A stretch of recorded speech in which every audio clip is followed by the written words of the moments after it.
Yeah, I have a little stand desk with my little mat and all that, and because I used to sit all the time, and now like I just can't do it. I can't sit. This is another Fair reason enough. why I would dominate you with basketball. You used to sit all the time, brother. I'm a Hmm. professional athlete to this day. I know. It's destroyed my glutes. I used to have a nice little tush from basketball, and it's just deteriorated. Capitalism has taken my butt from me, and it's a terrible system. Capitalism get you a butt back, I've heard. That is true. One from another country. Yeah, it's just three simple letters, baby. Yeah. Do you ever use a Theragun?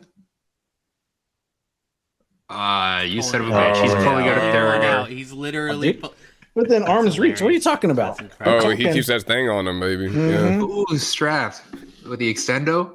Mm-hmm. Yeah. I can't believe he pulled it out. Yeah, you got this air gun with the dicks. Yeah. What is a Theragun though? Because I don't actually know.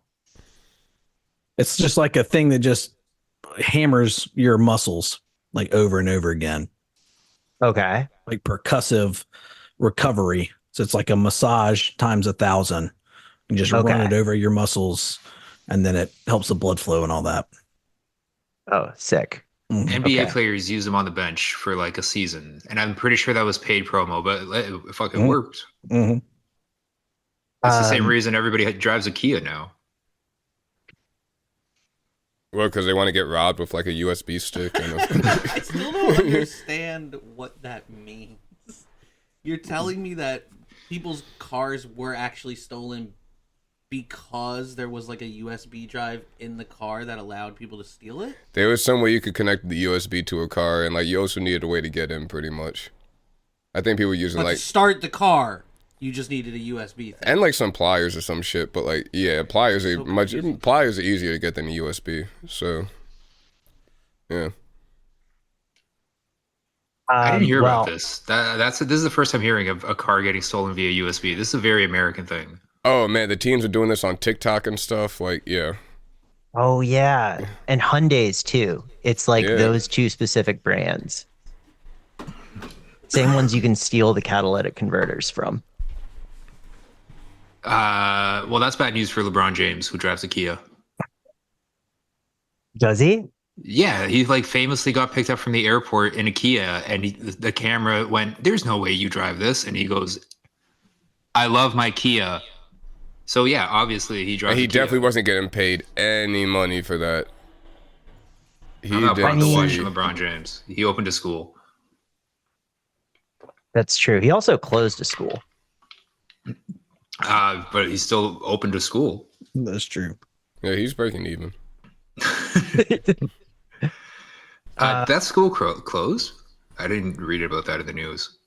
I think so. I think that, or he just did like a kind of a bad job or something.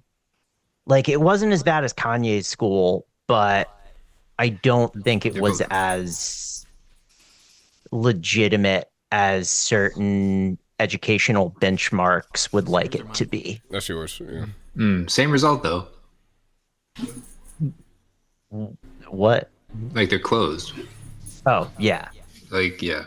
It actually wasn't LeBron's school that got closed. It was another school he personally closed. It was like a competitive one. He asked the principal to play one-on-one basketball for pink slips.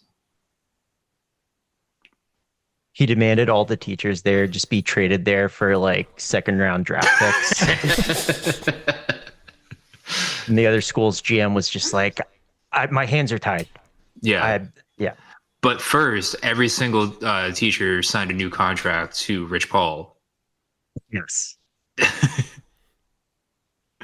Man, LeBron's like it's gonna be so funny when the curtain comes down on LeBron and people are like, oh my god, he was probably the most corrupt athlete of all time. He just did it in a legitimate way. We're gonna have to edit all this out. This is definitely slander, and he does have a legal department. But like LeBron James is definitely up to something. Allegedly. Well, we're gonna cut this. Parody but- law. If we say allegedly, we can say whatever the hell we want. Oh yeah, Yeah. LeBron James is committing crimes in Minecraft. Allegedly. I think Did the you game guys- Minecraft covers it.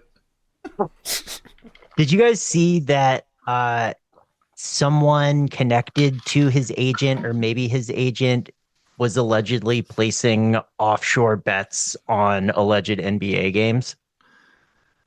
I don't see the problem. Yeah. Yeah, which direction? Was he betting on LeBron? Because that's fine.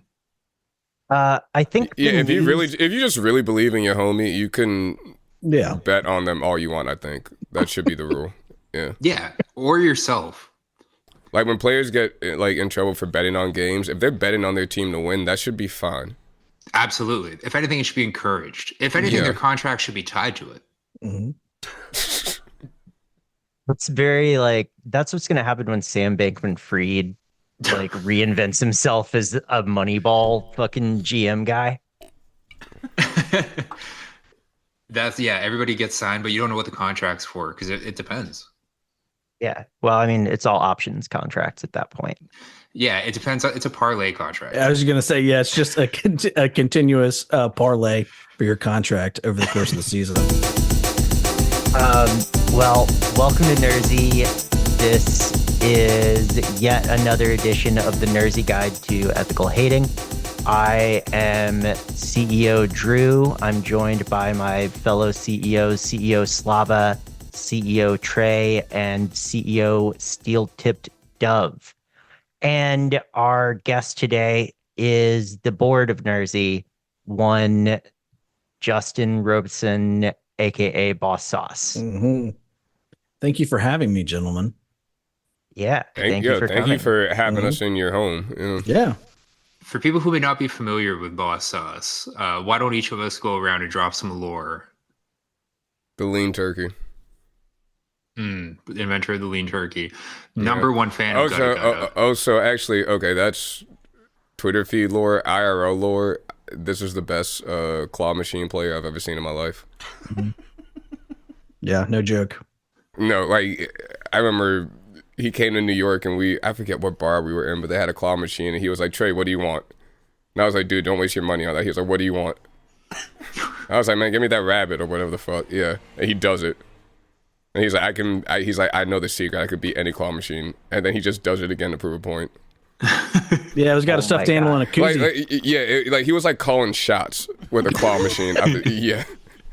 I've never seen anything like it, man. Yeah, man. When I was like 10 years old, 12 years old, I was at a Fuddruckers, and there was like a high school kid on a date, and they had a claw machine out in the waiting room, and he had like 4 of them. He had like won this girl 4 of them, and I was just standing there, just wide-eyed looking at this guy, and he like noticed me, and he like brought me over, and he taught me the ancient techniques, and I've been unstoppable ever since. I really appreciate that guy for sure. What's the secret? Boy, you guys aren't paying me, but no, what it is basically it's a couple things. One is you never go after anything that's stuffed down, even if it's like right in front of it. If it's got something on top of it, or it's like how they do the machines, it's got to be something that's loose, kind of on top or around that you can pick up. That's it. Like you really can't just be like, I'm going to get whatever I want out of this. You have to go, I'm going to get that stupid thing over there because it's accessible.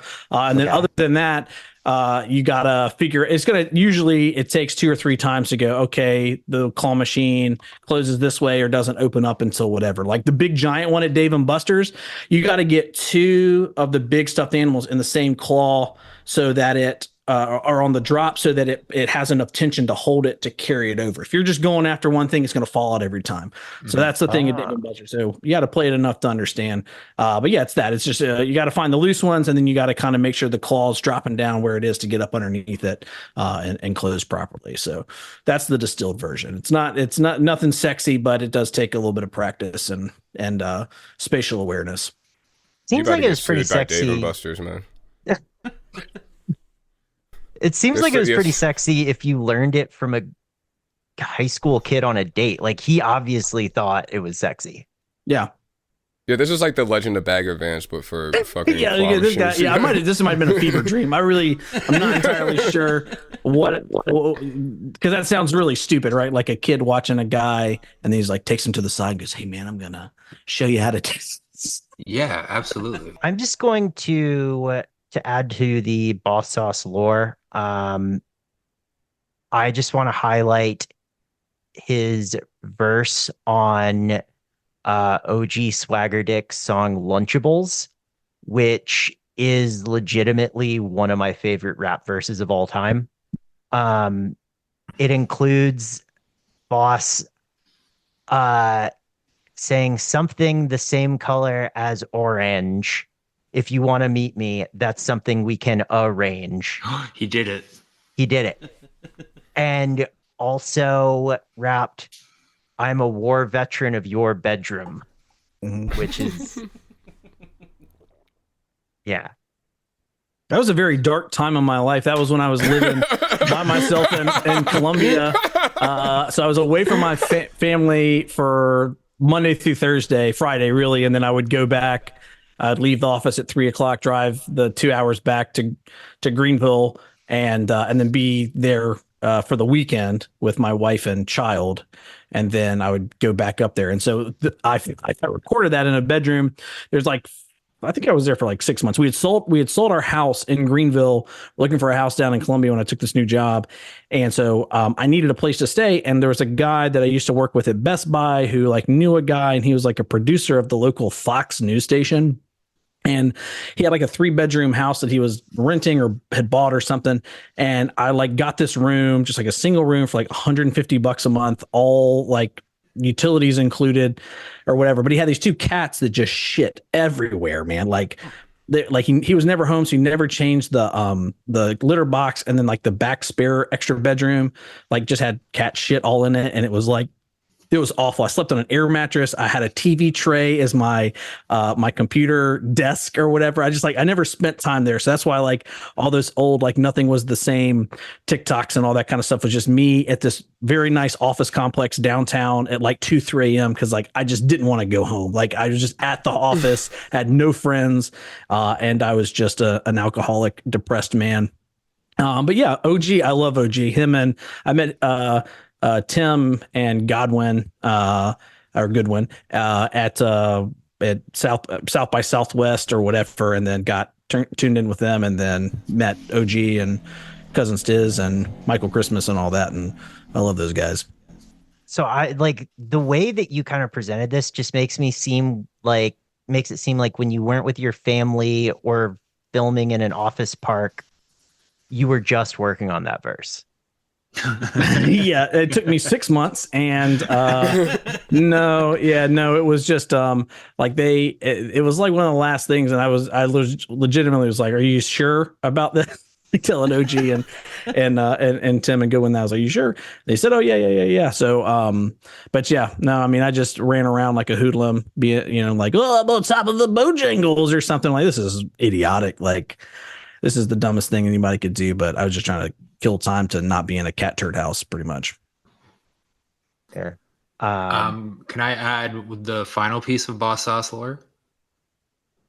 Please. And I need people to understand how incredible this is, but he's actually beaten the game Pokemon Go. He is level 50, which means that if he continues to play, it's just at his own leisure. And I understand that you do continue to play to the level that Pokemon has actually invited you and flown your ass out because you manage a Discord server so well for your local community, which if anyone plays Pokemon Go knows that's like a very important facet of playing Pokemon Go is the Discord communities. Yeah, man. How I got into that is I played the game like day one when it came out. I played Pokemon all growing up on my little Game Boy Color, and I dropped it because I couldn't find anybody to like do raids and stuff with. And I came back to it and was like, how are people finding this? And they said, oh, Discord groups. I found a Discord group and I got in with those guys and whatever else. And so the guy who originally set up that Discord server in 2016, he had kind of stopped playing and whatnot. And I had asked like, hey, can you give me like some extra permissions? Let me come in here and like add some bots and clean up the verification stuff and automate all this stuff that like you guys are, that's like what I do for a job, right? Is just sort of like, streamline stuff anyways, like tech stuff. And so he was like, oh yeah, sure. And then one day he messaged me and he said, hey man, you're like pretty good at computers.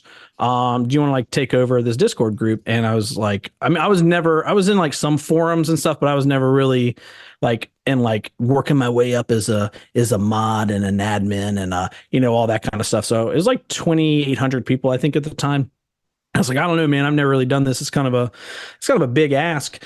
And then the next day I was playing before work. I was down at the park, and he rode his bike by me, and I was like, "Hey, Keith, man, like I think maybe I'd like to to do that. I just had like a couple questions." And he goes, "Oh man, I already transferred ownership to you. See you later." And I never saw him again. never again. He hasn't played the game since. And then I was just there and had to run this thing. And so, yeah, man, I went out to San Francisco a couple weeks ago and went to Niantic, and they gave us free stuff and got to see new stuff that's coming out and whatever else. And it's like it's one of those things that like it's dorky, but at the same time too, I've met a lot of like similar minded people that are, you know, the thing about the game is as you get older is like you can steal time with that. Like if I'm running errands, I can play it. Yeah. I tried to like years and years ago, I got my Xbox, you know, one out again. I was like, I'm going to sit down, I'm going to play whatever. And then it's like, hey man, you got to download this 20 gigabyte update. And it's like, all right, well, there goes my 2 hours that I was like, I could sit here not interrupted with like family or responsibilities. And with the Pokemon Go, it's just been like, oh, I'll just like steal some time. Like I'll go into work early and like go through the park or, you know, whatever else. So it's been pretty cool for sure. Your kids play it? My oldest did. And now she's just into anime. And so I don't know anything about any of that. I try, but she's like, oh, here's this meme. Here's Deku talking to something. She's like, she's into My Hero Academia. I say Demia, and she gets really mad at me, or whichever whatever the real way you're supposed to say it. I say it the opposite way. And the other day we're out in public. She's 11, and I was like, oh yeah, you found some My Hero Academia stuff, and she's like, it pisses me off when people say Demia. It's Demia. I was like, you better not. I was like, you better not talk to me that way. She goes, it makes me mad when people. So she's yeah. So anyways, but yeah, she used to play, and I have her account, and I don't. It's an alt. I use it to play, but I don't do it like playing her account just to trade stuff to me and level up and whatever else. I just sort of have it for extra purposes. We're gonna give her the account when she goes off to college, and she can sell the Pokemon on eBay. I know, and make $100. It does suck to be the last cool generation. I tweeted it or whatever, but like after reading that story about like that hacker that took like the GTA 6, you know, like got it from you know, and then they put him on, you know, house arrest, and he still hacked something else off of a Fire Stick and or whatever, like under police supervision. Is like, we need to weaponize autism like the Raptors in Jurassic World. You know what I mean? Like that guy, like he should not be in jail. He should be doing something somewhere for a country. It used to be if you got caught hacking, they would make you work for the government to like hack the bad guys. But now we're just trying to keep them away from what they love. Slava, were you in jail with any hackers? Oh, fuck, I wish, dude. I was in jail with fraudsters, but they were like insurance fraud guys. There was one guy who did do a lot of stuff with Bitcoin, but he was just like selling drugs on the Silk Road.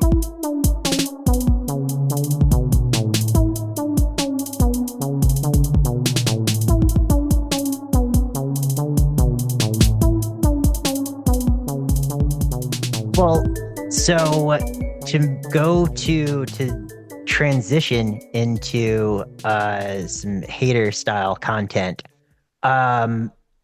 Justin, what's fucked up about kids these days? Like people younger than us. I'm trying to think, man. So here's the thing that I guess despise that I see within like my daughter and her friends and of that ilk or whatever, and it's bleeded down, is like the concept of like cringe, right? Like you do something sincere or like something you like or you're proud of or something, like everything, at least to them, in my limited whatever, is like cringe. Like, oh, it's such a bad thing. I feel like our generation or whatever, millennials, you're marked by just sincerity or whatever, kind of being vulnerable, being truthful, transparent online and this and that. And it's like, I do something like the other day, we were at the mall, and we went to Macy's for the little shitty Toys R Us section that they have now, and there's a plastic bench with a Jeffrey, like a plastic statue of Jeffrey the giraffe, And I like laid on the bench and was like hugging on Jeffrey, and I was like, "Oh, here, take my picture."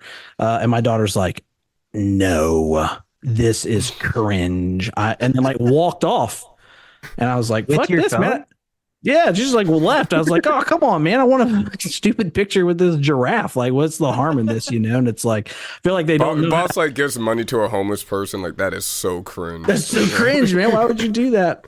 But like, I feel like they're like that ability of like being so preoccupied with like looking stupid or seeming that you like something or whatever is like super detrimental. I feel like they just don't know how to have fun or something. I don't know, or at least in real life.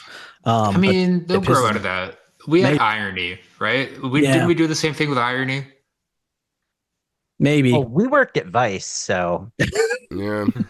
Yeah, we like at least we made $1 off it. Yeah, they're doing it for free. Yeah.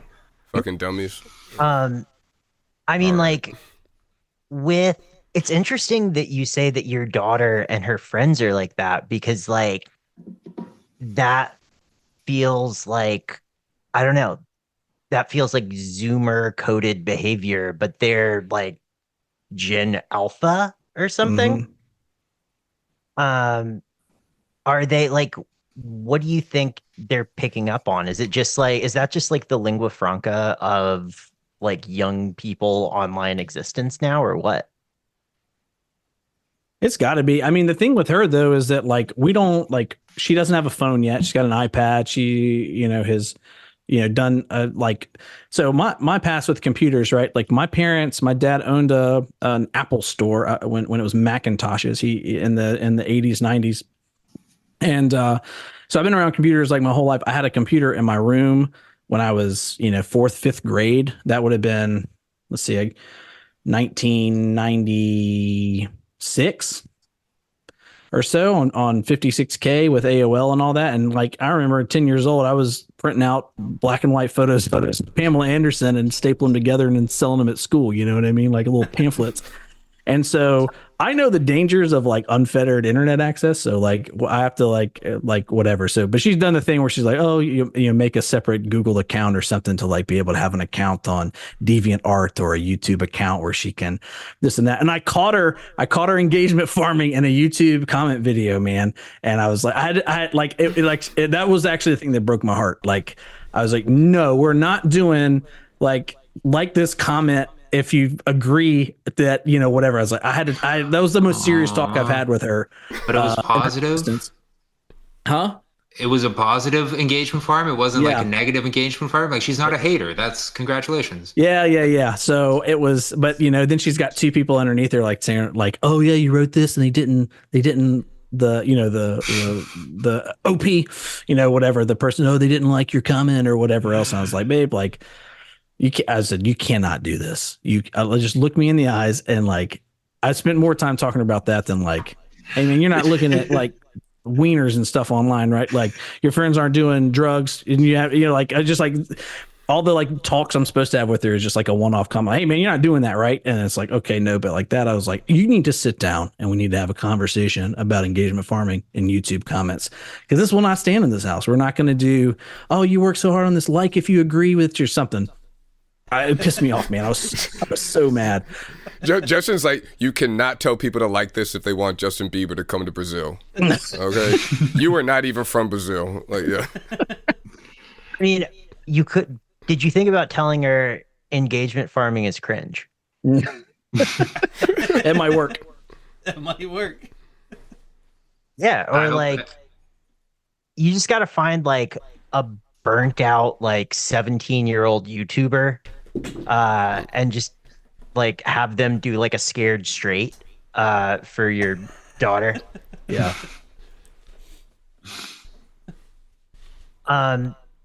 So how would you say that like online life has changed since you were like in your like 20s, early 30s, like when you were the crown prince of rap Twitter? Yeah, man, I don't know. I've definitely, you age out of this stuff sometimes, and it's just like TikTok. Like I would love to understand TikTok, but I just can't. It's like I'm too old or like like to try to start it or whatever. But what's changed now is just like I don't know, man. You look at what stuff goes viral, and it's like, why is this the thing that is like resonating with so many people? It's not, it doesn't feel like it's like jokes anymore or whatever it is. And so, yeah, I'm getting to that point where I'm feeling a little like, aged out or like out of touch of like exactly what is like not cool, but like at least what's like the zeitgeist, I suppose, because what happens is that when you're, my in the last, however many 5, 6, 7 years is that, like you get further and further away of the discourse because you're either like opting out of it on purpose or you're doing something else that just doesn't allow you, to be able to go, what, I'm just gonna not do work today and listen to 3 hours of mixtapes or whatever or like clicking around on Bandcamp. And so you just lose that time to be able to investigate and find stuff on your own, to then have original thoughts, to then make jokes about and whatever else, so it's like a play on words where where from where from from an ASAP Rocky mixtape or whatever from like ASAP from like, it tastes like lean cuisine when you kiss my mouth or something like that, hearing like, so it tastes like lean when you kiss my mouth, and then like making a tweet like, now it's like, I'm not listening to enough stuff to like appreciate it or to like even have that stuff going through my like head anymore. And so, that's the toughest part for me. Like as far as being online, it's just like, man, I hate it all. You know what I mean? Like I can't find something redeeming because I don't know if it still exists, like it was either something that you've cultivated yourself or, and the community or people that you've found. But like, I don't know where to even go to enjoy that. And since the Pokemon Go with the Discord and whatnot, I joined, these Discords here and there and whatever. And it's just like, these are the worst people possible that like are in those things, you know what I mean? Like, and it's even worse. It's like the people that you absolutely would just like block on Twitter are just like infested in any Discord you go to most of the time. And that's true for anything from like, throwing fits, to Nas, NOS Nas, he has a Discord, and there's some like value to have on that, but then you log in and it's like,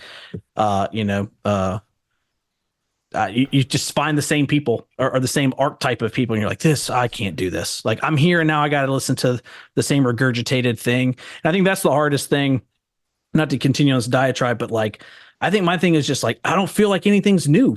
Like somebody makes a joke or does a video and I go, oh, I remember when such and such did that 5 years ago, 8 years ago, did a tweet, did an article, did a video, did a post, did a, whatever on it. And is like, they did it better or whatever. And it's just, those people don't understand that, like, oh, this kind of idea has been regurgitated before. And so there's very few things that like impress me or I feel are original anymore. That's what I hate about it the most.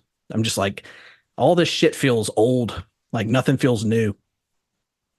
And I don't know how to regain that like feeling, you know what I mean? Of like, wow, I feel really, the first time I heard Young Thug and I was like, on Facebook Messenger, like sending it to people like December 2011. Like, oh my dude, listen to this. What is this? What is this? I don't know the last time I like experienced something like that, whether it's music or a video or anything. The last time I experienced that was the Pop-Tart Bowl celebration, which I sent in. Oh, with the sacrificial lamb thing going on, but it was a Pop-Tart. Honestly, this won't even be relevant by the time this episode comes out. That's how fast things move. Yeah. Nah, man, because some people are trying to like, play on that and it's not working. Cheez-It tried doing it with the Cheez-It Bowl. Mm-hmm. That's it. It's like the Pop-Tart just like, I don't know, man, it hits so much differently. Whoever came up with that. Okay, all right. So, but I look at the Pop-Tart thing and I go, hey, remember when Hamburger Helper did a mixtape thing and they had their mascot out there like dancing around? Not to say it's the same thing, but it feels like, all right, this is an extension of something else. I think I reviewed that mixtape. Yeah, I'm pretty sure you did. I mean, yeah, but like, I don't know. The earliest example of food that's happy to be eaten, I think, comes from like, well, that I can remember is like in the second Hitchhiker's Guide to the Galaxy book. They're at a restaurant and a cow comes up to them and it's like trying to sell the diners on which parts of it they should eat. And he's like, no, I'm excited. I've been genetically engineered to like be the waiter offering myself to you, the diner. I'm gonna go into the kitchen and we're not gonna talk about it, and I'll see you guys later as a steak. And I kind of started thinking of that when I saw the Pop-Tart holding a sign as it was being lowered into a toaster saying "Dreams do come true." Isn't the mayor of like Ronald McDonald's town just a big ass hamburger who he knows like any second, any day, like they're just gonna like figure this out about me and I'm done? Oh, that's the villain of his town, the Hamburglar. No, the hamburger is the one who steals the hamburgers. Like, yeah, there's a big ass Mayor hamburger. McCheese. Yeah, Mayor Huge McCheese. fucker. The Hamburglar. Like, if you're a hamburger and you've been alive that long to be like old enough to be the mayor, man, like you've come to grips and terms with some things. Like yeah. Dude, one of my favorite like doesn't exist anymore things is McDonald's in my town.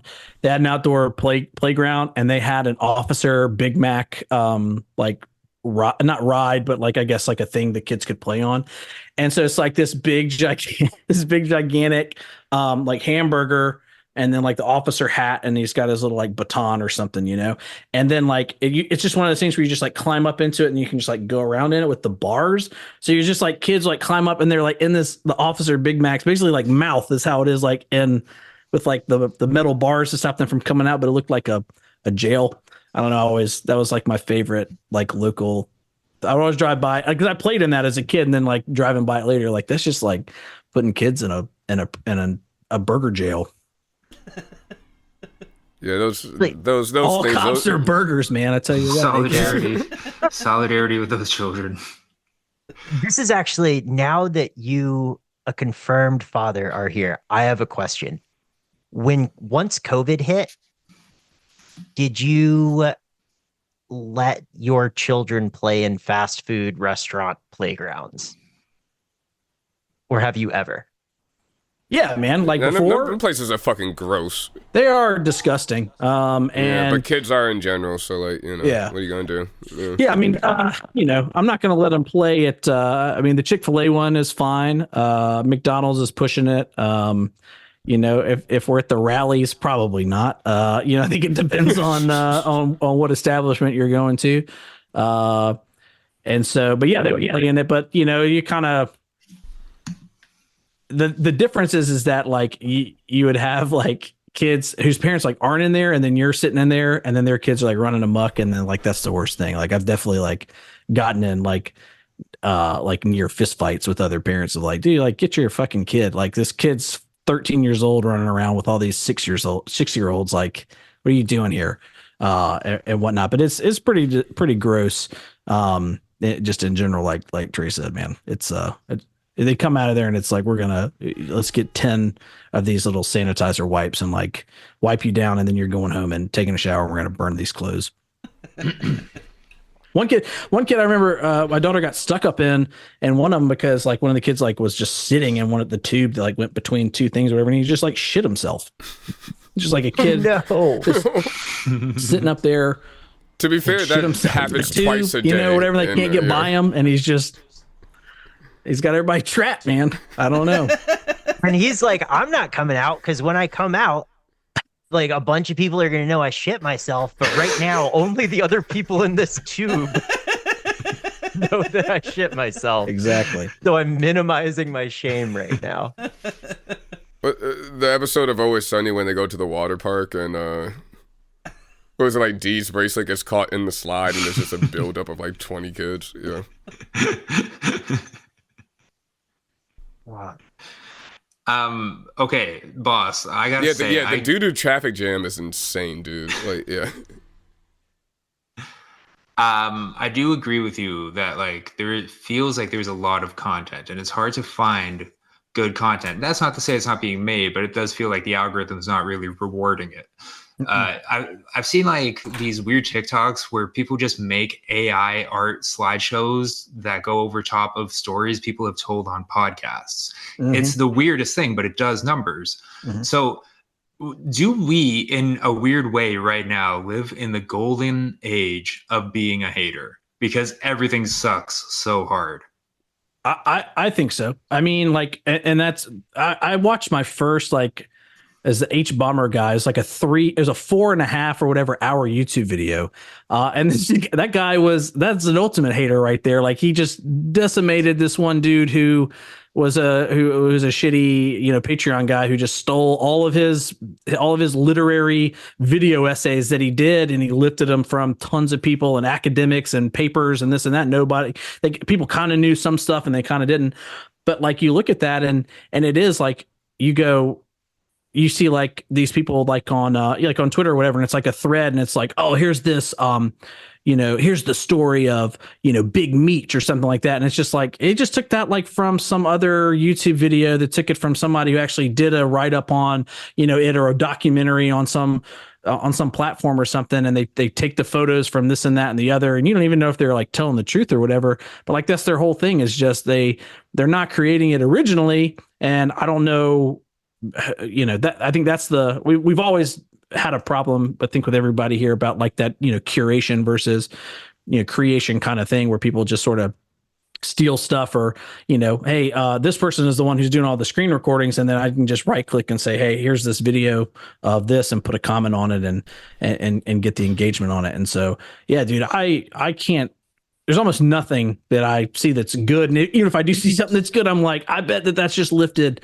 from somewhere else, because there's no way that like a random TikTok person is doing AI art or like a random Twitter thread thing that's got like weird crop pictures and whatever else, like didn't just get this off some old Angel Fire website or something that like somebody actually like did the work and preserved some type of history or story or whatever. How did we get here? Not in conversation. I mean, just like to the point where people don't even try to make things anymore. I have a theory.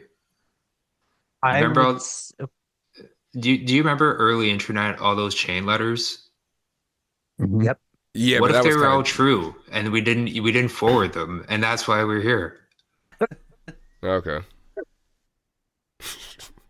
Well, I mean, it's easy to take things, and I think what dude, the root of my malaise is, and I think for probably people younger, probably more afflicted by this, but like we live in this era where like you can do anything, right? Like you can make legitimate money from playing video games online, right? That's something that is tangible that you can do. But then like if you try to do that and fail, or like you just have all of these options to do anything you want, it's almost like too free.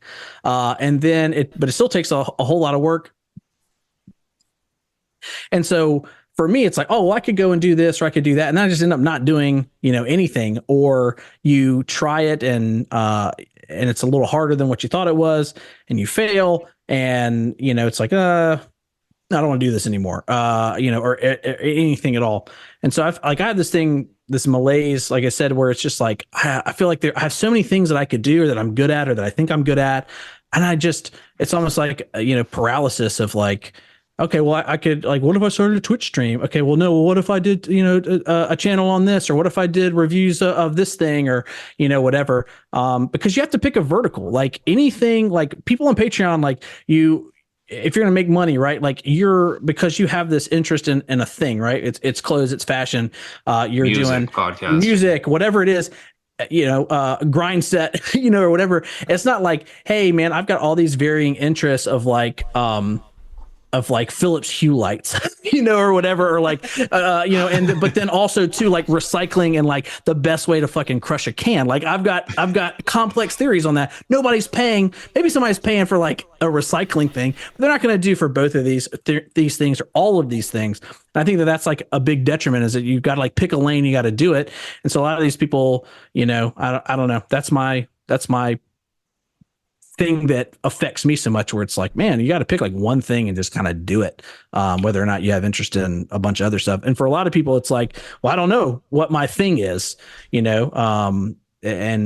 but I have all these choices, and then you just feel like shit because you feel like you got all these options and freedom to do anything, and you just don't or can't. I think there's also there's a couple things. Like, one is when you exist in like this hyper online information saturated age, it's tempting to say that curation becomes a form of artistry. Like, people really love to talk about like rappers' beat selections, in part because they're buying their beats from that's whatever. Collaborative work. That's not curation, man. Like, yeah, it's like if some dude like has a fucking 20-year subscription to Playboy, and then like a poster board that he's cut out all his favorite ones on and glued to, like, is that curation? Yeah, but you're also a fucking pervert in some ways, and we need to talk about that too. Yeah. Like, it's like, What I mean it's is like, is it curation? Yeah, technically, but like, let's not act like this is some learned fucking skill. No. That's what I'm saying. Yeah. Like, it's tempting to say that curation is a form of artistry. But then I don't know, you look at the fucking like collage artists of like the 80s, and what those people were doing was not curation. It was like genuine artistry. Or like DJ Shadow, like everything on Introducing is just a sample. And that is like something fundamentally different from, oh, I went on the Beat website and typed in like Lil Uzi type beat and listened to like 100 of the songs that were tagged Lil Uzi type beat and picking one and rapping over it. J. Cole did that. That's how we got Sitgo. It's That, hard to. and It's that hard. is how we got Yeah, Sicko. yeah, But J. Cole most yeah. recently did that. However, if you're a rapper and searching yourself plus type beat, that is art. That is an artistic act.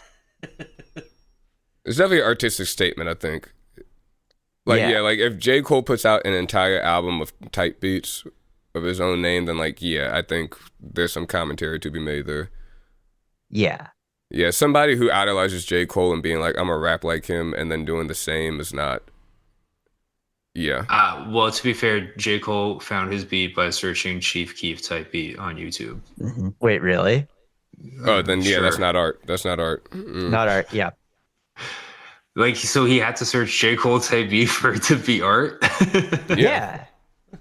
Yeah. That's like if like yeah, he's you go just to chasing hot shit. ChatGPT. If he's just like trying to sound like Chief Keef, he's just chasing hot shit. Build your own lane, your own legacy. Yeah.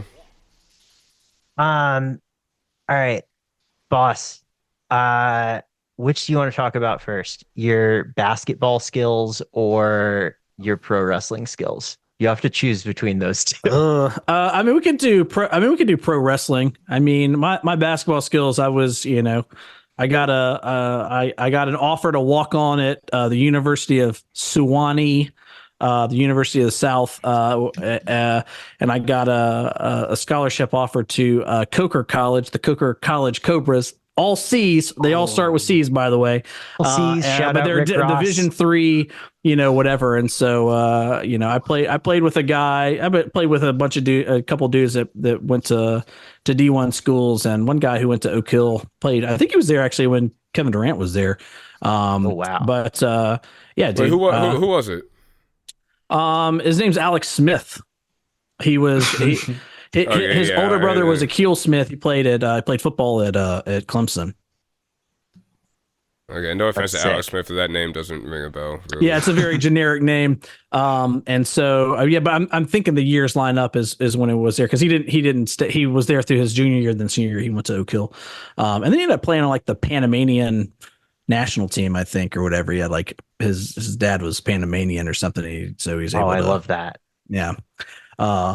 And so, but yeah, dude, there's nothing special. I played basketball a ton growing up. And I will say this, I went to 5-star basketball camp and I was in my age bracket and I did so well at the open like run where they like do the drafts that they said, "Hey, do you want to move up?" Like, so I would have been 13 at the time, I think. So yeah, like 8th, 9th grade. And then, so they're like, "Oh, do you want to move up?" So I was playing in like versus like 10th, 11th graders. And I got the shit crossed out of me by James on Curry. I should not have moved up. I was like, yeah, sure, I'll move up, whatever. And I was way out of my league. And I do think that if I could go back and I could have stayed in the whatever it was, I could have played for the Dallas Mavericks, but they found crack in my jacket, is the urban prophet Riff Raff once said. But that was one of my biggest regrets. But yeah, getting up and then being like 3 years younger than all these like kids that go off the D1 schools, and yeah, trying to guard James on Curry was not fun. So let's do pro wrestling. Okay. Though I know Slava's chomping at the bit, because I know Slava's like I'll put you in the spin. I'll put you in the blender down on the low post. No, not even that. I think I'll just cook you. After you said all that, I really just feel bad because I thought it was going to be a close game this whole time, but it really feels like I got you beat. Because like, I understand that James on Curry is probably a tough matchup, but you know Blue Nose from Rexdale? Yeah. Fuck, bro. He's got a mean left. And I guarded the shit out of him. I scored a few points. I've only gotten better since because the stakes have been lowered, you know? I mean, that was my role, right? I was just, I was not, we had the guy who was the all-state, dude or whatever, who was the point guard. My job was to guard whoever their best player was. And, I forgot what the guy's last name was. He went to USC, the University of South Carolina.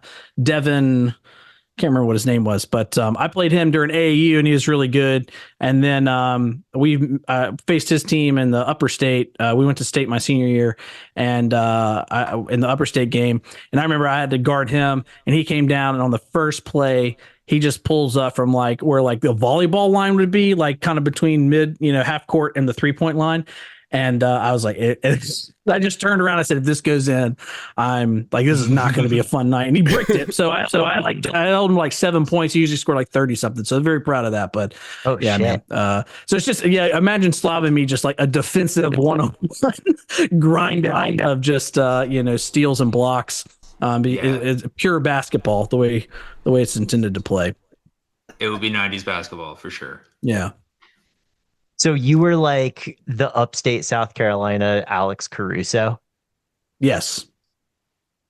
Yeah, that's the 3A. Yeah, 3A Alex Caruso. All right. Wrestling. Mm-hmm. You can find, I can send you some links. Actually, I'll find one we can analyze.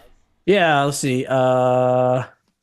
I've watched a video of you wrestle before, and I don't really know anything about wrestling, but I remember once my friend showed me a video of CM Punk, and he was like, he's wrestling really villainously right now. Mm-hmm. And like, were you wrestling villainously? Yes. So how it works is a friend of mine, Will McCameron, who I knew him. He was a couple years older than me, but he was friends with my friend's older brother. And so I knew him from college and high school and, some stuff or whatever, and got kind of, friends with him. And so he'd always loved wrestling. I used to do backyard wrestling, and my mom would film it, walking around, and I would jump out of barns onto my friends on like plywood tables, and we would light stuff on fire and hit each other with it and all kinds of stuff. How old were you? Huh? This is middle school. I'd have been 12. They so I always and I watched wrestling religiously growing up. And so he was looking for something to do in between jobs or trying to figure out what he wanted to do. And he found that this promotion in Spartanburg, like 25 minutes away from us, offered. I went to elementary school in Spartanburg. Well, there you go. And so it was in an old abandoned church across from a Kentucky Fried Chicken. There's a promo that Dusty Rhodes, I think it's on YouTube, like a little commercial promo that Dusty Rhodes shot for the promotion. It was run by Sick. Chief Jay Eagle, who was Wahoo McDaniel's tag partner, I believe. And so he went up and he did the training. And when we say training, like there's like wrestling schools where you go and like you're on the mat and learning whatever. This is, you know, I'm paying $20 every week and I'm going for 2 hours and I'm, you know, running and falling and whatever. It's a very loose definition of school wrestling training or whatever. So he went and did that. And he didn't tell anybody. And he started wrestling up there and he said, hey, some friends said, oh, hey, Will's starting to wrestle up here. So we went up for one show and I went and saw it. And it was like, I mean, these people in the crowd, they legitimately still felt it was real. And I walked in, I had a collared shirt on. I was the only one with a collared shirt on. I was in the minority of people that had sleeves, and I loved it. Like I watched, I was like, I got to do this. So I went and I did the training. I got my license. And wait, you have to have a pro wrestling license? Yeah. So in South Carolina, if you're going to be a wrestler or an MMA fighter, dude. Yeah.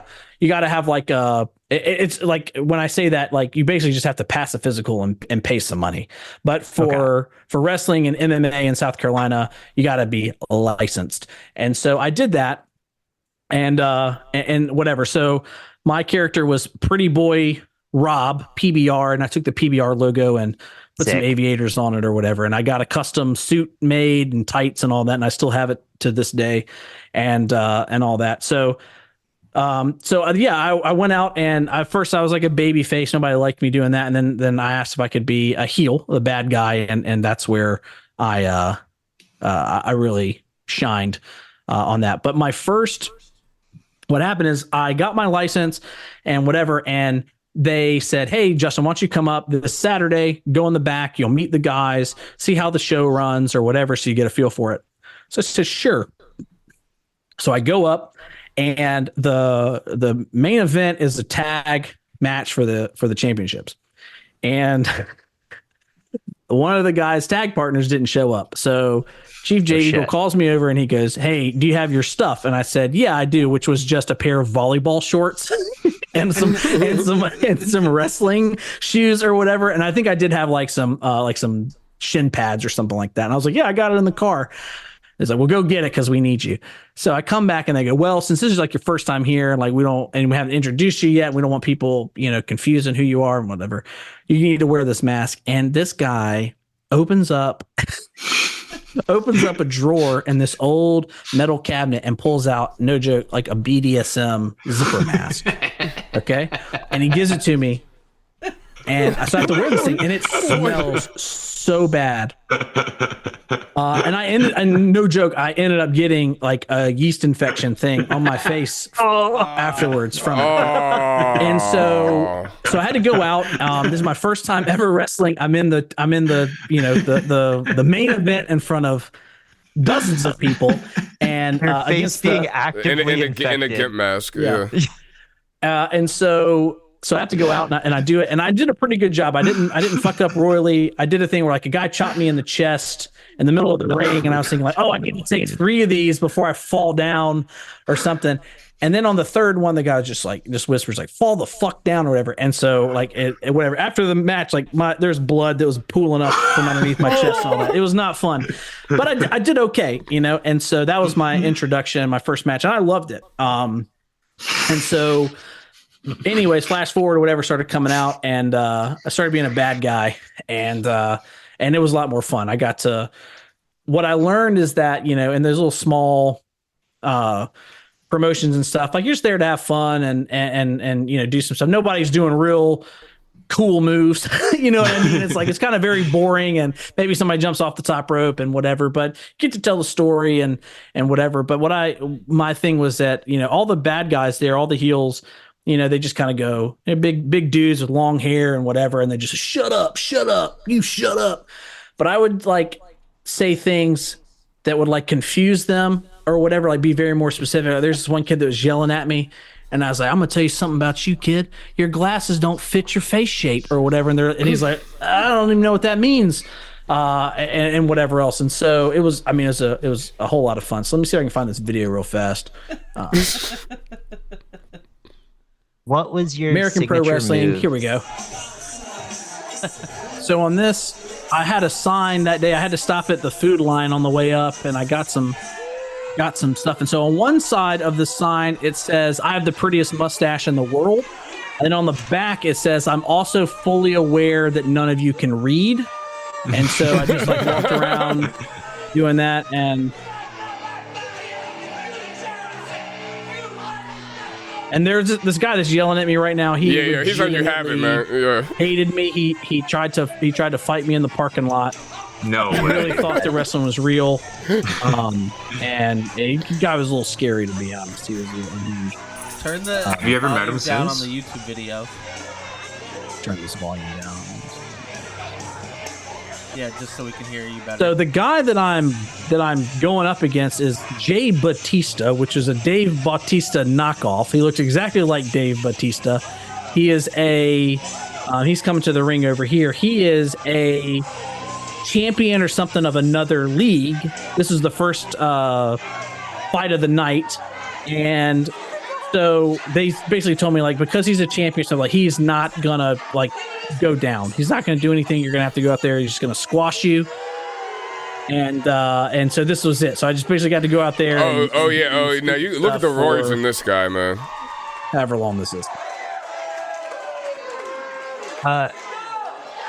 Boss, why did you not have anything printed on your butt?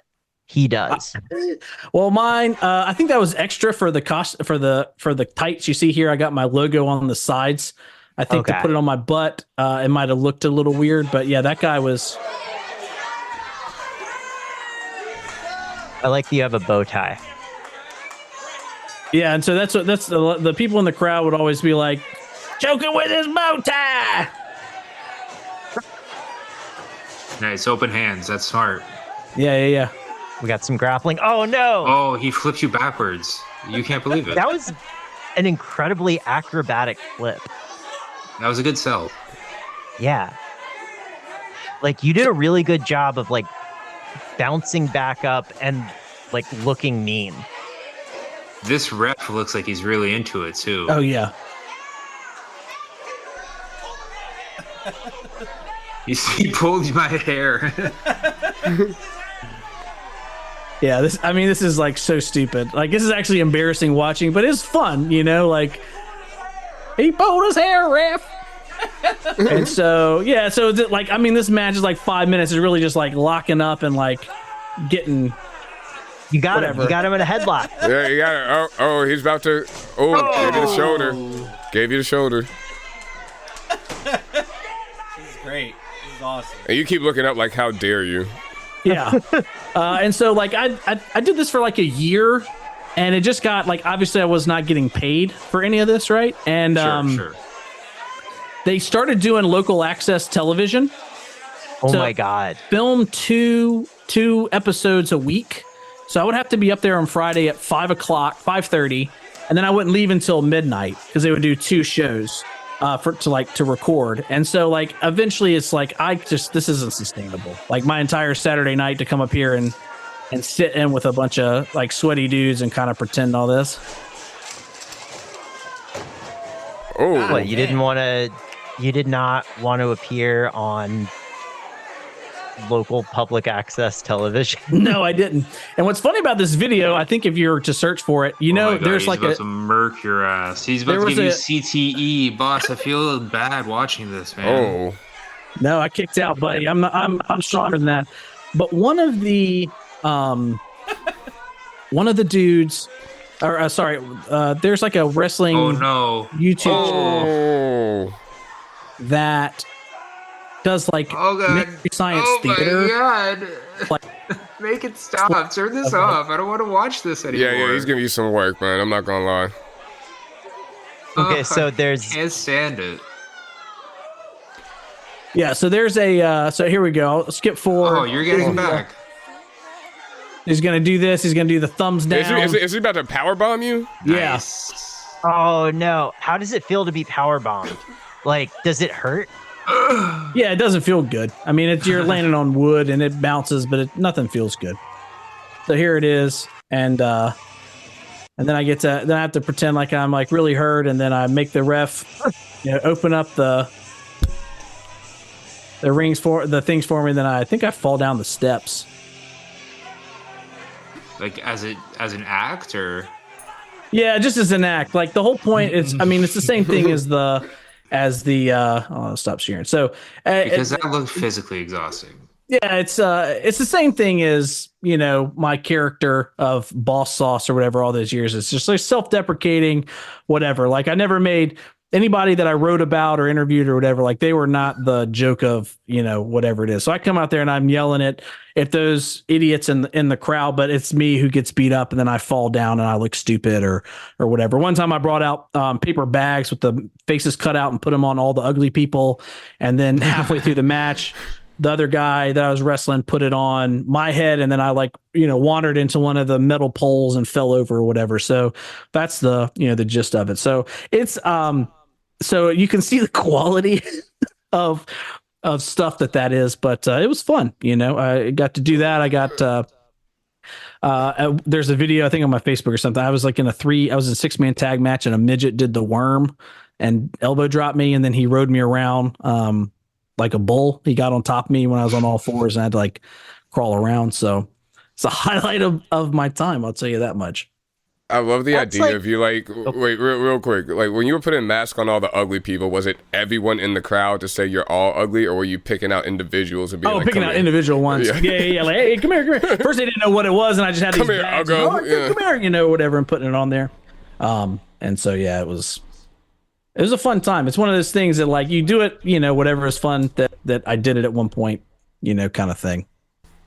That's also genuine American culture. Yeah.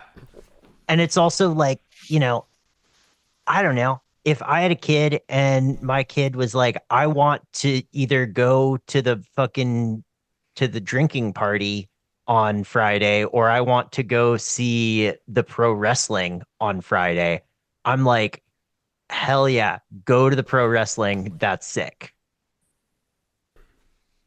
Or quite frankly, even the marijuana party.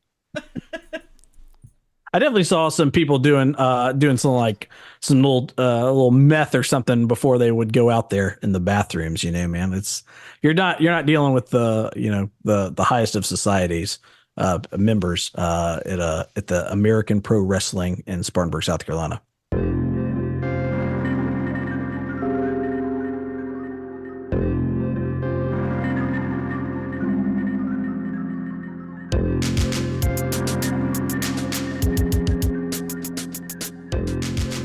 So what is the secret to creating a good wrestling character, or doing a good promo, riling the crowd up?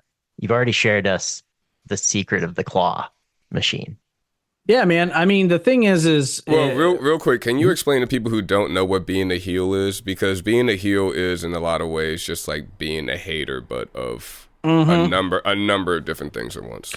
Yeah, I mean, a heel, you're supposed to make everyone mad. You're supposed to think that you're better than everyone else, that nothing impresses you, that you are the best thing going, and all of that. So you have to take that arrogance and weaponize it. So, like I said earlier, I would go out there and pick out individual fans to speak directly to, just to piss certain ones off, the ones that were always yelling at me or, whatever else, and get them upset. I think one time I was gonna high five a little kid and then I sneezed in my hand, or whatever. And so it's just, it's pointed haterism to whoever is going to give you the best backlash. And so getting out there, I got to get on the microphone a couple times and cut some promos. And it was really just, saying stupid stuff and hating on, whoever the darling was at the time or whoever I had to, wrestle later. Can you do a promo right here, right now? Yeah. What for what? You have a Hell in a Cell match coming up. Okay. With, one-on-one basketball Hell in a Cell with Slava coming up. I'm going to tell you right now.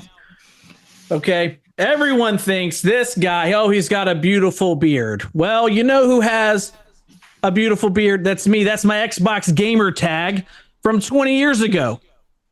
Okay? So I'm the original. This guy's a copy of me, and he doesn't even know it. All right?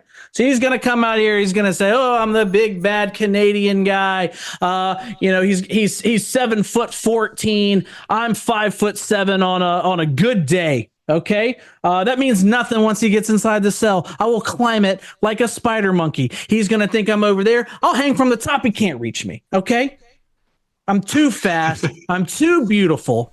He's not going to get within an inch of me. And when he least expects it, I'm going to hit him in the head with a chair. And then I'm going to stomp on his face. And then I'm going to pin him in front of his family and his entire nation. Okay, what the Canadians did to the Nunavits and in Newfoundland, to the Aboriginals, that will pale in comparison to what I do to Slava this Sunday in the Hell in the Cell. That was so good. I'm so happy. Dude, he brought up Newfoundland, man. Yeah. None of it. Like, none of it. One thing. Yo, you're an actual trade. For the people who are just listening to this, who is presumably everyone, I just also want to point out that like your facial expressions were so good, and like it was like you had this like he was pacing around like it was mean Gene fucking holding the mic in his face. Mm-hmm. Yeah you could. Now PBR, what's going through your mind right now? Oh, look, dude, I forgot. I by accident had this Just Incredible ECW shirt. Oh yeah, there you go. 2000 whatever. So that's probably this is probably has some types of dyes that have like soaked into my skin over the 20 years I've owned it. So it's probably has something to do with it as well. But yeah, man, it's like it's fun because it's just like anything, right? Like it's an escapism. You get to pretend to be a character or embellish parts of yourself that you really enjoy and not have to worry about the parts of yourself that you don't or whatever. And that's what's so much, that's what, that's why online is so enticing, right? Or whatever. And that's why wrestling was too, because you just get to go out there and you get to be a character. You can be whoever you want, you can choose to be a weirdo pervert. You can choose to be a dead person, a clown, a badass, whoever you want to be. And so I think that's what's ultimately pretty cool about it. That was a very thoughtful answer. Mm-hmm. And I'm going to follow this up with an incredibly stupid question. Are you ready? Yeah, absolutely. Okay. Do you stand with the Goths? The Goths? The Goths. Okay, I make sure when like the Goths or something. This is like some powerful family that I don't know about. The Goths, yeah, 100%, man, dude. I love the Goths. Can you do 100%. A wrestling 100%. promo about when you were in a 1-versus-3 match against the Goth twins and their older brother Goth Bobby? Goth Bobby. I mean, I guess, but. I don't know, man. That's tough. The thing is that I stand so resolute with the Goths. I would never fight any Goth. Right, okay, what about PBR's like hero turn to defend the Goths? Oh yeah.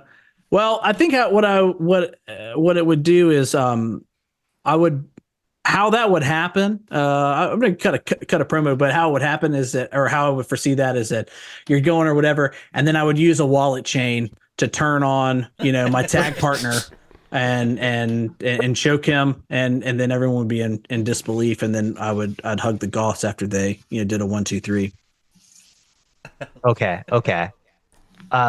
Could you would you disappear under the stage and come back with black tights, black, white, or corpse paint?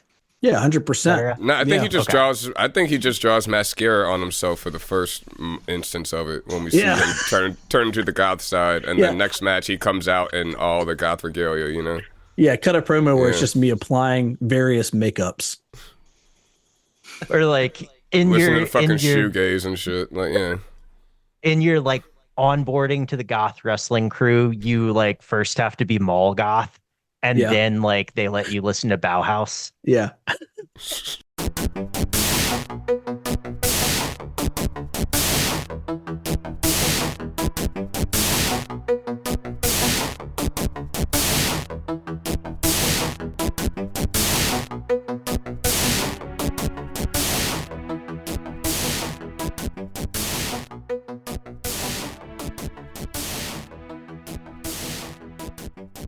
But I have to tell you guys the story of what happened this weekend. So I'm like walking around playing Pokemon Go, and I'm with my dog, and I have a big ass dog. And I see these two students take a bag of garbage and throw it underhand style into the creek of water that's like running through this pristine little park. And yeah, exactly. And like at first I like let it slide, and then I'm like, no, wait, that's fucked up. I can't let that go. So I run them down with my dog. And I get in their face and I'm like, yo, that's fucked up what you did. And then, and this is a bad thing about going to jail, I like recognized the weakness in their eyes. And then like they saw that they were making a move to go back. And I pounced on them like, yeah, matter of fact, let's go back right now. And you're going to go get me that bag. So now who are in like parkas, sweatpants, and sandals for some reason, like it's not hot. They have to climb over the fence to get into this creek. By now, the bag of garbage is almost like in a bridge. So he has to walk. So now they're in the creek. And obviously, their fucking sandal falls off. Oh, no. So now they're walking around without a sandal. I made him go get the garbage bag and throw it out. And I just see that as being a good citizen. Yeah, that's not like, oh, I got like, open up my sucker and like threw some trash, like whatever. It's like they got a trash bag with the intent of like, where do we need to put this? So let's go to the park and chuck it into the creek. He had to climb a fucking fence. You know what I would do if I didn't want to have to climb a fence like this? I wouldn't just throw a bag of that's what he gets, man. Yeah. I mean, wow. Trying to think, have I ever? This is like some best case hating going on right here. Closest I've ever come to doing something like that is like when Emily and I were in Durham, we went to dinner at like a really like one of the nicer restaurants there, and a guy walks past me and just like as he's like scooting past me, like ass towards my shoulder, farts. And I was like, wait a second, did you just fart on me? And Emily's like, wait, what did you say? And I was like, I think that guy just farted on me. And like the diners around us knew, they heard me, and like that guy, he just kept it moving. And then that was the end. Like he farted on me, I lightly shamed him, or I shamed him momentarily, and then it was done. Did he acknowledge you shaming him? Absolutely not. What did you want him to do though? Yeah, like what go was take your... the fart back? Yes. It's like here, come here. I'm gonna come stuff it up your ass, buddy. Like, yeah. I don't know. I just like don't fucking fart on somebody when you're at the hip Italian restaurant in Durham. You should have punched him right in the asshole. Mm-hmm. You should shut this. I'm a firm believer. I like to echo like what Slava did and what Trey just suggested. I'm firmly believe that like you have to take it up 2 notches to whatever it is, because if it's just like a small escalation, like, hey man, why did you like? You need to apologize to me for the fart. But if you just turn around and punch that man in the asshole, like that would have deaded the whole thing. You know, like he's not going to be able to do anything. From that. He can't recover from that. Yeah. Can I give you a suggestion, Drew, that I learned in jail? Yes. Okay, you have to start wagging your finger inches away from somebody's face. Okay. And then you have to start when you say wagging, when you say wagging, it's not like this side to side. This okay. Yeah, this is pointing in America. And then you start saying things like, I'm gonna smack the shit out of you. It doesn't matter whether or not you're gonna do it. You just have to combine these 2 things. And no, more loose in the wrist. More loose in the wrist? Yeah, Yeah, you think of need it like you need like a gummy worm. that's you lose. Yeah, That's you lose. yeah. So it's like you're winding up for something. What about the overhand you ever point? pack Like a this, tin- is this good? So I don't Like- believe anyone who does that.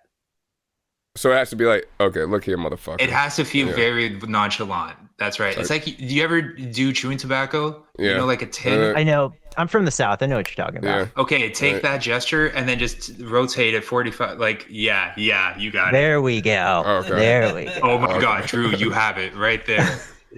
And then, Drew, I feel like if you started saying things like bucko, I feel like that would really help too.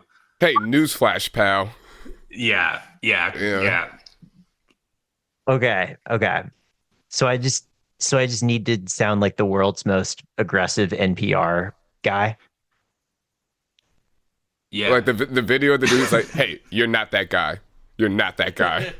Like, No, don't never say anything you heard on the internet. That's like the worst thing you could do. I heard that saying before the internet. Sorry, it's burned out. Okay. Yeah. Apparently Phillip Rivers, the quarterback, would always fuck with people by, if he got sacked, by going like, "Dad gummit" under his breath. And it was like the lack of him saying "God damn it" that would like unnerve people. That's really funny. Well, like You how expect Andrew one Luck used to thing. compliment people when they sacked him. Yeah, exactly. Yeah. He's like, oh, great tackle, buddy. Yeah. So I don't Yeah, even want to do apparently this next time. Yeah. Apparently that's more psychologically weird to people than like straight up like talking trash to them, is like complimenting them, but being like really specific. Like, oh, your shooting motion is really nice. Like, I like how quickly you get the ball in position and how straight your elbow is. And then The way the ball leaves your fingers so delicately. exactly, yeah. Yeah. So they're suddenly like thinking about like their shooting form when they weren't.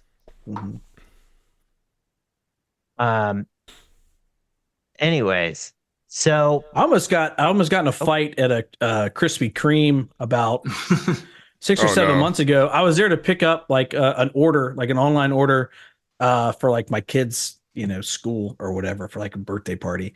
And it was like 8 o'clock pickup. It was like super busy. I go in, there's 10 people like in line or whatever, but then to the left of the counter, there's a section with the sign over that says like mobile order pickup or whatever, like call ahead order pickup. So I'm standing in line and there's nobody in that over there. And so I don't know if all these people have ordered, I don't know. And they're short staffed. So the lady comes over to the counter right to the left of me. And I just was like, oh, hey, if I had like an online order, like, should I go up there? And the guy in front of me turns around. I mean, this guy, he had to have been having the worst day of his life at 8 a.m. He turns around and he goes, shut up, dude. I'm like, what are you talking about? I was like, what? And he's like, you think you're going to like get in front of everybody here? And I was like, what? I was like, what are we doing here, man? Like, I was so confused, but like he escalated it. And I was like, what are you talking about? He's like, I've been here before you. I said, well, I know that, man. And I got an order to pick up. And he's like, and he says, shut up, man. Don't talk to me. I'm like, you're talking to me. You turn around.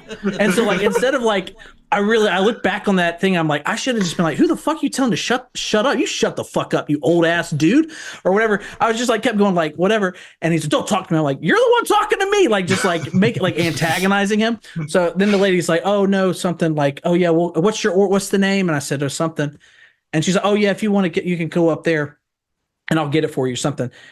And that guy's like, well, I ordered first or something, he says that. And so then he turns back around and I'm like, hey man, I tap on the shoulder and go, hey man, are you going to go up to the order pickup? And he's like, I told you not to talk to me.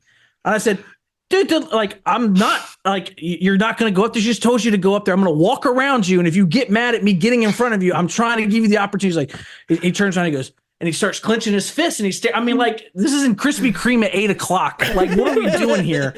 And I was just like, okay, man. I was like, you're obviously having like a bad day. Like you didn't get your visitation with your kids or something like that. And he's like, you better shut the fuck up, man. I'm like, all right, man, I'm just going to stand here and I'm going to wait until somebody gives me my donuts. And like, that was it. But it was very much like I look back on that, and if I had that, if I knew this, oh, it would have been a lot different. Oh, if I'd known about the finger wag, like that's that would working have been. already. Instead, I was just like, who the fuck? Like, what, you're talking to me, dude? Like, hey, man, are you gonna go up there? I knew I was being a little shit. You know what I mean? Like, it's like that tweet where it's like the girl who like dated the guy who like would antagonize the tall dudes and go, oh no, don't hit me. I'm just the little birthday boy or whatever. It would always work. That's how it was like, hey man, are you going to go up there and get your donuts? Like she said to go up there. I'm going to go up there. You going to go up there? You know, and he's just like, just annoying the shit out of him. But yeah, now that I know about that finger wag, man, it's going to be different the next time I go to Krispy Kreme. I'm about to get myself in trouble this week out of like, anticipation of being able to do the finger wag. Well, speaking of good tweets, boss, you did have one that is about being a hater, and that's how anybody who gets behind the wheel of a car automatically becomes a hater of every other person on the road. Mm-hmm. And as a new driver, I completely agree with you. I tweeted that while I was driving with my niece. I was driving at the time because like I'm supposed to like, okay, like I'm supposed to look twice, save a life with motorcyclists, but then also too, like this dude in a motorcycle just comes like down, like we're on just like a normal, not on like a highway, like in the city. And he's like weaving through and he kind of like cut me off, like, you know, just sort of driving in between cars or whatever. And I was like, I want to fucking follow this guy home and I'm going to set a fire in his house. You know what I mean? I was just like, and up to that point I was having a great day. But as soon as that like one thing happened, I was like, I will stab somebody right now. It's amazing how sometimes all it takes is that one thing, man. Mm-hmm. You're just walking a tightrope and then like it'll be something like somebody has too high-pitched a sneeze and you're like, God fucking damn it. Like I'm about to throw my phone at your fucking head. Yeah. Yeah. Like, dude, it pisses me off in my neighborhood. I'll go through. Somebody burps and tries to hold it in, but you still hear it, and it's just like, "Oh, you piece of shit!" Like, I give the little wave to my neighbors as I'm driving through, and if one of those fuckers doesn't do it back to me, I'm like, I know I'm gonna. I've circled, until I found that car and been like, all right, I'll remember this. One of these days, this is gonna come back, and I'm gonna exact my revenge on you. Yeah, Greg acting like he don't know that I know where he lives. You know, like It's, Greg knows. You know he drives a Kia and or Hyundai, and I've got a USB stick, and I'm gonna steal the shit out of his car. Right here, look at this. See that, Greg? Coming for you, baby. So, how do you remain positive amid a sea of haters and Gregs and Krispy Kreme antagonists? Dude, I don't know, man. I am largely on weed or whatever. And so for me, on like the ENNUIE, I guess. Okay. And so it's tough, man. Like you just kind of like, honestly, I've found like the recycling. I fucking love the recycling. I got my little can crusher and I save them all. And then I try to see how fast I can do it or how good I can do it. And like where to push in on the can so that, you know, you got this little bit of give. Oh, you got a long drink going on? Oh yeah, buddy. Yeah, you know ball. Ball. God, yeah. man, dude, this, how this has not been like everywhere. I'm trying to convince my boss to get them in the shop. Like they're just I've been a big fan since like 2018 now. Yeah. Boss, how many stacked crush cans can you stack again? What do you mean? Like in your can crusher, right? Oh, like I can do two 12 ounces or one, like one tall boy. But then once they're already stacked, have you ever tried stacking them again? Oh yeah, no, I mean I'm crushing and moving. So you're not trying to just get them real thin. You're just no.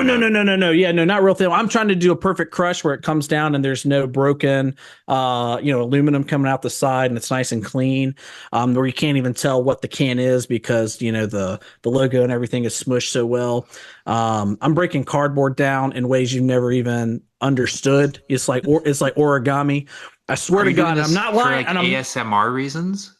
Yeah, dude, it's like, well, when you talk about like, are you posting online? Are you posting this online? I did a couple of TikTok. I think I did like a couple of TikToks on it. I had this because usually what it is that I'm doing something. The biggest thing for me is like how surreal or stupid things are. Like when I hear a phrase or like something. And for me, I was like doing the recycling, and I literally had like 50 cans or something.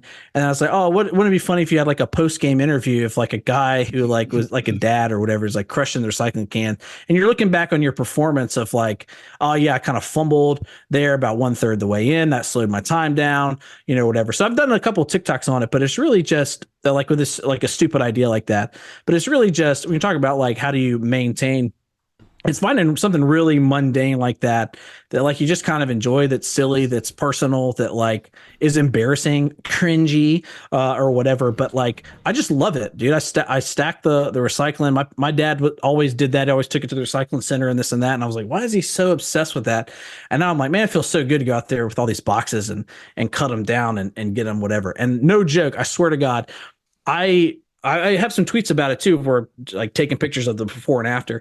But I've broken down boxes and put it in there, and I've heard the recycling guy open up my can and go, "Hell yeah!" So I remember that day as clear as day, man. I take pride in all the stuff that I do, even if nobody's ever going to see it or whatever.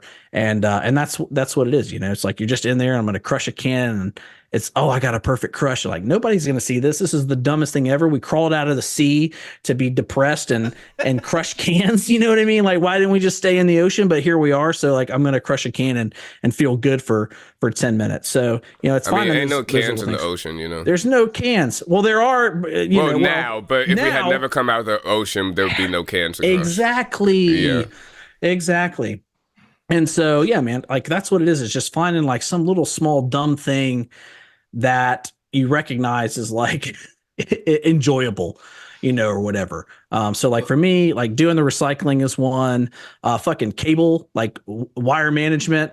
You talked about, doing this room. This was a screened in porch, and then we converted it because I needed an office, and like running the cable and making it clean and 90-degree angles and things, zip tied and whatever else. Like, I love that, like making shit clean and whatever else. And because I think it's it's very yeoman, like work in the fields of like kind of turn your brain off, and you're doing a very small, simple problem and making it clean or whatever, and there's nothing to do but a good job. Yeah. Oh, dude, I got a power washer last year when we moved to Bed-Stuy, and let me tell you, I'm about to upgrade to a stronger one because like, I got some shit I really want to get up out the sidewalk.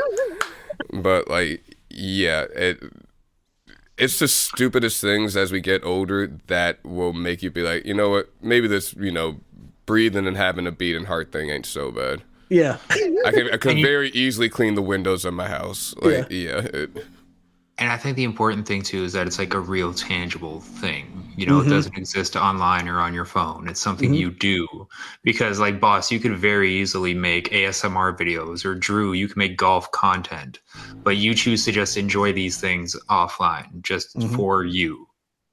Yeah. Yeah.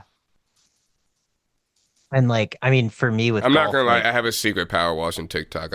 I'm not. I was gonna until now. Like, yeah. I was gonna say your love is power washing, but yeah. Nah. I mean, for me, it's like the people that you meet when you play golf.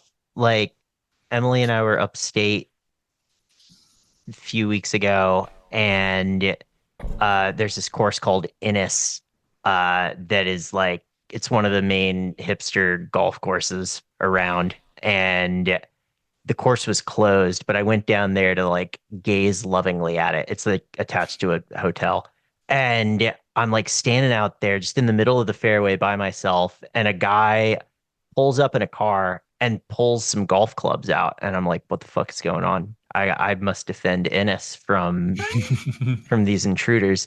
And then it turns out to be a guy who works there, and he's just like, what are you doing out here? And I was like, I wanted to play golf here, but it is closed. And he was like, well, I work here. Do you have your clubs? And I was like, yes. And he was like, well, then grab them. Let's go. And it was like a 65-year-old guy. He was great. He was a community college professor of sports management and sports psychology. He told me many facts about gamesmanship and then told me that his mom is 103 and still like uh makes herself lunch and walks up and down the stairs every single day. I mean, he wasn't so great that you decided to learn his name. So like, I'm not going to tell you his name. That this man does not need to be doxxed. He's already breaking the rules by letting me play golf with him. eh, Also, his name was John. We can. okay. But There's yeah, gotta man, be- I don't. Yeah, it's so. But it's so tough. Of like, yeah, do you want to sully this thing and make content out of it? Because there are other people out there that enjoy that thing or whatever you want to share your love of power washing or recycling for or whatever. And I understand, there's, this is just for me or whatever, but it is tough because you're like, like the two times that I like did some videos, like going, okay, well, I'll just make some content out of this. It's just not, I mean, it's fun, it's silly or whatever, but then it's like, you know what? I just hate this. I hate this now, like I truly believe that like anonymity, and like not letting people know anything about you or anything is like the last, bastion of freedom, I guess, like the amount of like stuff I've shared with the world. And I look back and I go, man, like it's like tweeted it before, whatever. Like, man, I would love to like get into local politics and fix some of the, school board stuff or whatever. Like, and as soon as I'm like, hey, I'm announcing that I'm running for this, somebody's going to go, hey man, this guy, look at this tweet where he says pussy looked like lupus, and like, oh, okay, well, it was a good run while it lasted. You know what I mean? And so, digging all that back up and, but then I think like, oh man, it's nice to have the record of all that stupid shit that you said or thought or whatever, whether it's important, which it isn't. That's what I'm trying, like with my kid, I'm just telling her like, don't tell anybody about you. Like, don't even have a YouTube account. I know you want, like all your friends do, and they got TikToks and this and that, but like, I truly believe like just do the work in silence and work and on your craft or whatever. And then you can put it out later, but like, be like, oh, here's an update, a behind the scenes peek of this. I mean, Dove, you probably, making music and this and that. I mean, you're pulled by that too, I imagine, right? I mean, I've seen you pop out and it's like, I got a full project with all of this stuff. And it's like, oh, that's fucking sick as hell. Yeah, I've learned it has more impact usually. But it also depends. Like some of the artists that I work with who are younger and geared towards a younger artist, what they enjoy is the live ongoing back and forth. So they're streaming on Twitch and kind of making their whole life content. But I'm older. I mean, I'm 40 years old, and a lot of the artists that I work with are older too. So it makes more of an impact to just be quiet for a little while and then use social media and stuff, like if you already have the content. So the content is the art. So going on and talking about it is actually easier in that regard because it's talking about something that's already made and ready to be presented. Does that make sense? Yeah. Yeah. But yeah, I think there's lanes for everything. Like, weirdly, Patreon kind of flattens stuff because if you maybe just want to be like a weird guy that does a ton of random shit, then if you start for free and sort of build the audience, you can just put it behind a paywall and do whatever you want and like kind of just be like you know what I mean? Like a guy that does weird shit and has a podcast and a vlog and shit like that, you know? And like, the bad part is that you do have to like be consistent. You either get lucky and get a big following fast for going viral for some random reason, or be super consistent and slowly build it and then go behind some sort of paywall. Or you just become the most racist man alive. Yeah, that won't work either though, because that's what Twitter is trying to be, and it's not working. Like no one is getting, like, weren't they like pretending like they were paying people out like tons of money at first? Like just shitty Twitter guys were like getting checks like a few months ago for like $9,000. Oh yeah, you remember that? And they're like, but that stopped. Like that's not even gonna. That can't happen. I remember. It doesn't matter how racist you could be. You're not going to be like directly. You got to find an ethical grift. Like that's where I'm at. Like I need a grift. I was talking to my wife the other day about it, and it's like, man, like she gets approached by, other her friends or other moms or people or whatever, and it's like, hey, I'm selling this thing or whatever, and you know and it's like, you could do that, but like, I have a conscience, and that's what she says. She's like, I can't, like, I'm not gonna sell like some shampoo that I know is like gonna like make people's hair fall out, or whatever. Like, and so like I was thinking, like, man, you got like, if I could find an ethical grift that I felt okay with, like grifting people for, maybe not grifting like straight up scamming, but like in a sense where like I like pushed this thing or whatever, and it kind of sucked or whatever, but like I kind of believed in it. Like that's what I need. Or to just completely not have a conscience anymore. That would be actually better, because then I could just do whatever. How do Jehovah's Witnesses make money? But So that might be an ethical grift. Regular jobs, I would imagine. Like, they work for Fitbit. via local employment. Okay. I don't know the answer, but that would be my best guess. All right. Mormons are... He didn't say Mormons just start a lot of businesses. I didn't say Mormons, yeah. Yeah, I was... feel like- Also, don't look to Mormons didn't religion for how to believe do black an people ethical existed grift. until like the 70s. So, yeah. Okay, well, I wasn't saying they were ethical. Ozempic.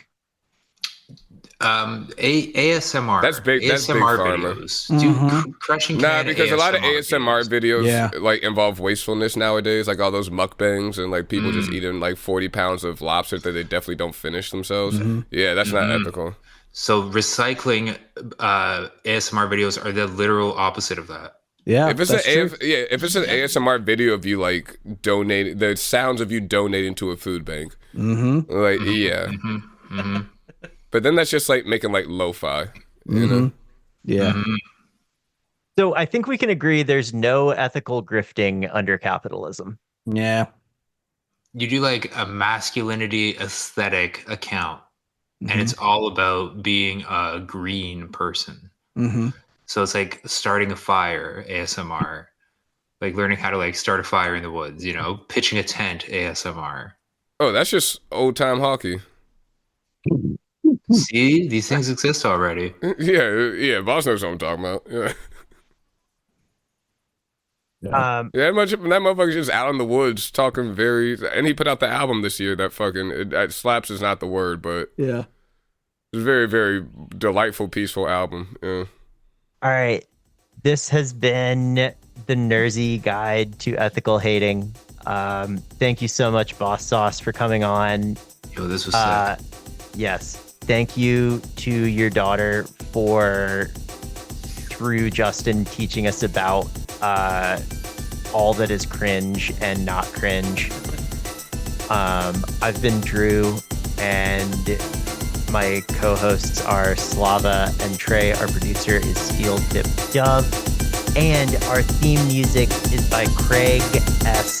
Jenkins.